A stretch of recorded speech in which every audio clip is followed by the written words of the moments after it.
Olá, hoje eu queria apresentar para você 10 razões para você não crer na imortalidade da alma. Se você acompanhou meu seminário sobre imortalidade da alma, você já viu ali mais ou menos uns 14 vídeos, você já pode ter razões suficientes para ver que a Bíblia não ensina a imortalidade da alma. A Bíblia não ensina que a alma sobrevive fora do corpo. A Bíblia ensina que Cristo vai redimir, vai salvar tanto o corpo quanto a alma, ou seja, o ser vivo. Nós aprendemos que não existe salvação fora do corpo, só existe salvação no corpo.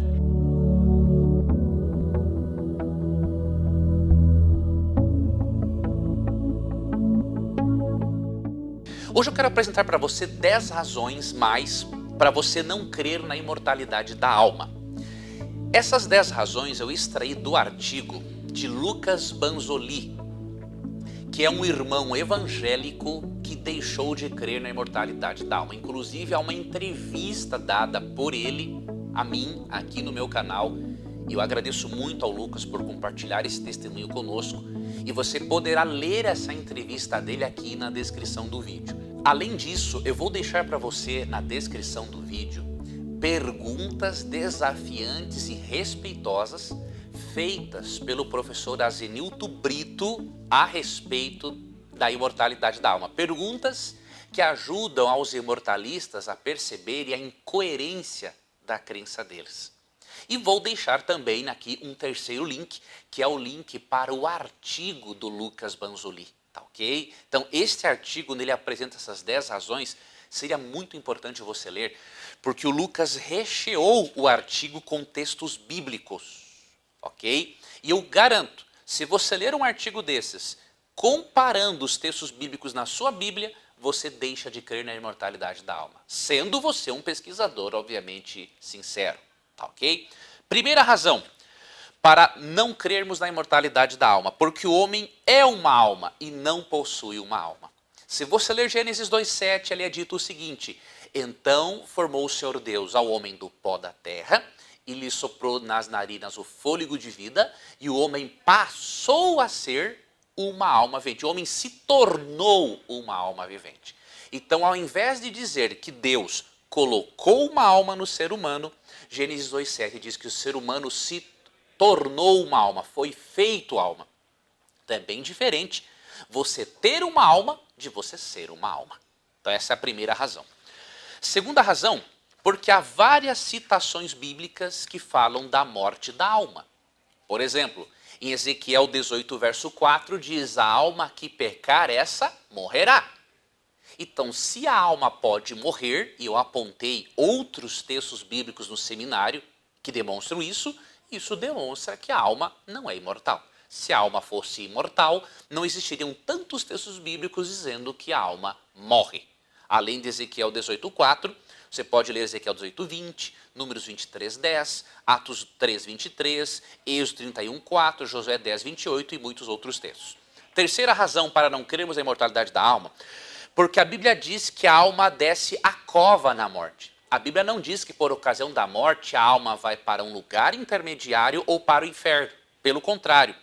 Olha o que diz aqui, Jó 33, 18. Para apartar o homem do seu desígnio e livrá-lo da soberba, para livrar a sua alma da cova e a sua vida da espada. Esse é um dos textos que mostram que a alma, além de morrer, ela se encontra na cova, não no lugar intermediário e não no inferno. Quarta razão para não crermos na imortalidade da alma, porque Deus é o único que possui imortalidade inerente. 1 Timóteo 6,16 diz que Deus é o único que possui imortalidade inerente. E Romanos 2,7 diz que você e eu precisamos conquistar a imortalidade. Ou seja, se nós já a possuíssemos, não deveríamos conquistá-la. Além disso, se já tivéssemos uma alma imortal, não precisaríamos comer da árvore da vida no céu, de acordo com Apocalipse 22:2. Então, o próprio fato de termos de usar a árvore da vida prova que nós não somos imortais, ok? Quinta razão, porque biblicamente a esperança do cristão não é a imortalidade da alma, mas a ressurreição do corpo. Se você ler 1 Coríntios 15 e 1 Tessalonicenses 4, 13 a 18, os textos são muito claros em dizer: A nossa esperança não é a imortalidade da alma. A nossa esperança é a ressurreição do corpo. Olha, por exemplo, como Paulo deseja que nós sejamos confortados. Paulo não deseja que sejamos confortados com a doutrina da imortalidade da alma. Paulo deseja que sejamos confortados com a doutrina da ressurreição. Em 1 Tessalonicenses 4,18, depois que ele fala da ressurreição e transformação dos vivos, olha o que ele diz, ó. Portanto, animem uns aos outros com estas palavras. Quais palavras? Com as palavras que falam da ressurreição do corpo e da transformação dos vivos. Então, se a esperança do cristão está na ressurreição do corpo, biblicamente não existe esperança de imortalidade da alma fora do corpo. Vamos para a sexta razão. Não devemos crer na imortalidade da alma, porque para os mortos não existe vida antes da ressurreição. Veja, por exemplo, o que Paulo diz em 1 Coríntios 15, 18. Em 1 Coríntios 15, 18, ele diz que se não existir ressurreição, tudo está acabado. Não existe consciência sem ressurreição. Então, 1 Coríntios 15, 18 diz assim: nesse caso, todos que adormecem crendo em Cristo estão perdidos. O que Paulo diz aqui? Que se Cristo não ressuscitou, isso significa que não há ressurreição de mortos. E se não há ressurreição de mortos, todos estão o quê? Perdidos. Você percebeu o quanto é incoerente crer na imortalidade da alma? Se nós dependemos da ressurreição para não estarmos perdidos, é óbvio que durante a morte a pessoa está inconsciente. Ela não está com a sua alma desfrutando de uma recompensa logo após a morte. E você lê, por exemplo, aqui, em outros versículos, que você vai ver aqui, por exemplo, no versículo 32, ó, e se não haverá ressurreição dos mortos, de que me adiantou ter lutado contra feras, isto é, aquela gente de Éfeso? Paulo está dizendo o seguinte: se não há ressurreição de mortos, não adiantou nada a minha caminhada cristã. Seria incoerente Paulo dizer isso se ele soubesse que por ocasião da morte a alma dele estivesse no céu. Você entendeu? Então, não tem como crermos na imortalidade da alma, porque de acordo com a Bíblia, não existe esperança, vida, consciência sem que exista a ressurreição. Não existe consciência antes da ressurreição.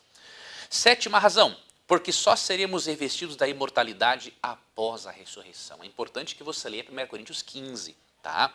Nos versos 53 ali a 55 diz que será após a ressurreição que a morte será tragada pela vitória.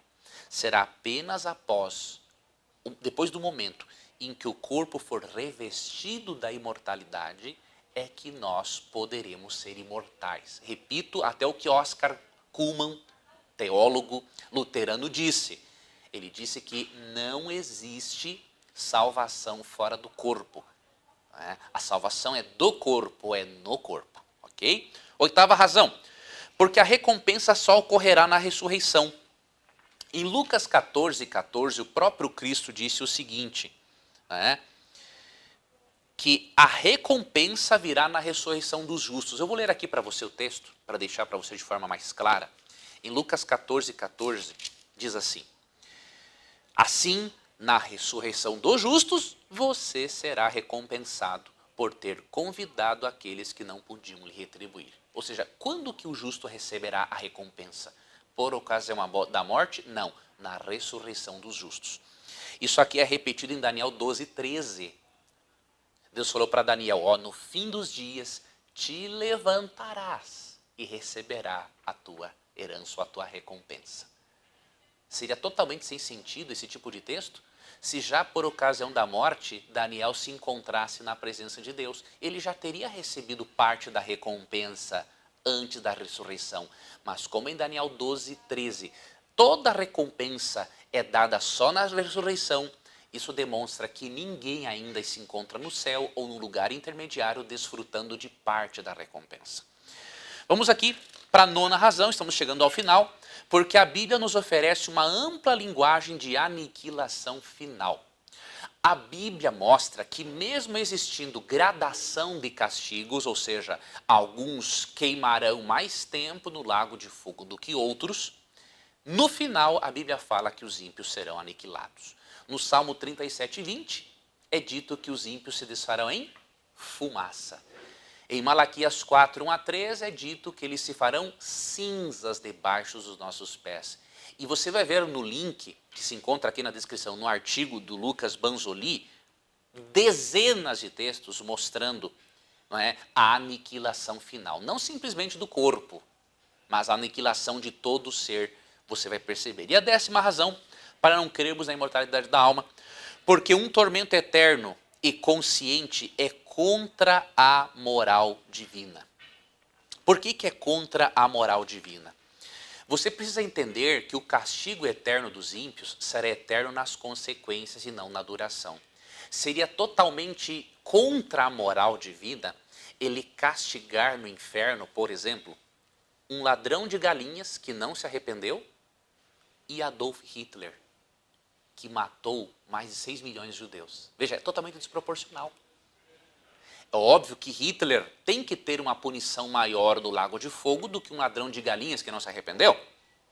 Ok? Então é amoral crer que Deus vai dar a mesma punição para o diabo, que é o pai do pecado, para Hitler, que matou mais de 6 milhões de judeus, e para um ladrão que não se arrependeu. Entendeu? Então, essas são algumas razões, apresentei 10 razões para vocês, que se encontram no artigo do Lucas Banzoli, para você não crer na imortalidade da alma. Vá aos links aqui na descrição, tá ok? Estude mais sobre o assunto e você vai perceber que ao adquirir uma visão correta da antropologia bíblica, ou seja, o que a Bíblia ensina sobre o ser humano, você vai ter uma vida cristã muito mais significativa. Quando você entender que o corpo não é inferior à alma e que Deus vai salvar o ser como um todo, você vai ser motivada a cuidar mais da sua saúde mental, da sua saúde física e também da sua saúde espiritual. O holismo bíblico é a chave para termos mais saúde nesta vida e nos prepararmos para a vida futura.